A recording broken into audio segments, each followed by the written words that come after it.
শীত মানেই নানান রকমের মজার মজার সবজির আয়োজন। আজ আমি রান্না করতেছি লাউ দিয়ে রুই মাছ। আসসালামু আলাইকুম বন্ধুরা, সবাই কেমন আছো?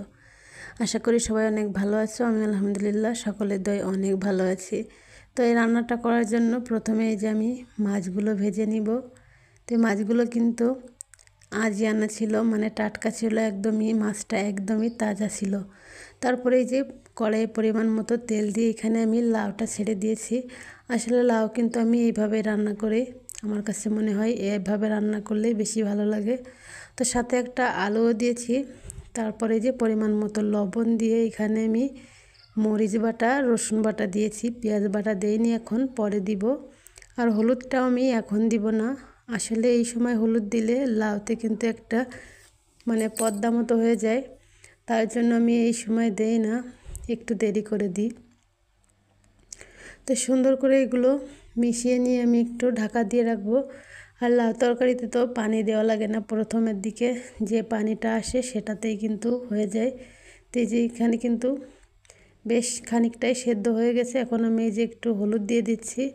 লাউটা কিছুটা সেদ্ধ হয়ে যাওয়ার পরে হলুদ দিলেই ভালো হয়, তাহলে লাউটা কিন্তু একদমই মুলাম হয়ে যায়। আর আগে থেকে দিলে আমার মনে হয় মুলাম হয় না, লাউটা একদমই সেদ্ধ হয়ে গেছে।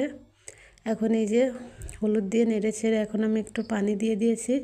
পানি দিয়ে এখন আমি দিয়েছি পেঁয়াজ বাটা আর জিরা বাটা। তো এগুলো হচ্ছে ভেজে রাখা ছিল, ভেজে বেটে নিয়েছি। এটা দেওয়ার কারণে কিন্তু লাউ তরকারির স্বাদটা দ্বিগুণ হয়ে যায়।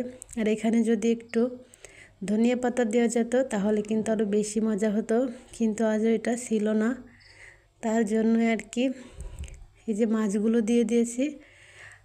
তারপরে হচ্ছে মেন উপকরণ হচ্ছে লাউ তরকারিতে ওই যে পেঁয়াজ আর জিরা বাটাটা, ওটা দিলেই হচ্ছে বেশি মজা লাগে। যে ঢাকা দিয়ে একটু নেড়ে দিব, আসলে যদি নিচে থেকে লেগে যায় তার জন্যই একটু নেড়ে দেওয়া।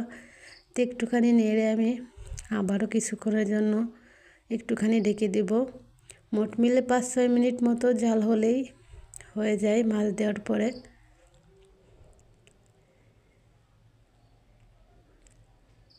রান্নাটা কিন্তু আমার হয়ে গেছে, আর ঝোল কমানো লাগবে না।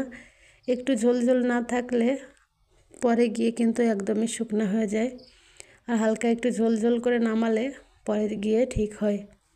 তো আমার রান্নাটা কিন্তু দেখতে মাশাআল্লাহ অনেক সুন্দর হয়েছে, আর খেতেও কিন্তু অনেক বেশি মজা হয়েছে। তো আমি আর দেরি করি নাই, এই যে সাথে সাথেই খেতে বসে গেছি। খাওয়াটা কিন্তু মাশাআল্লাহ অনেক বেশি মজার হয়েছিল খেতে। তো সবার কাছে আমার এই ভিডিওটা কেমন লাগছে অবশ্যই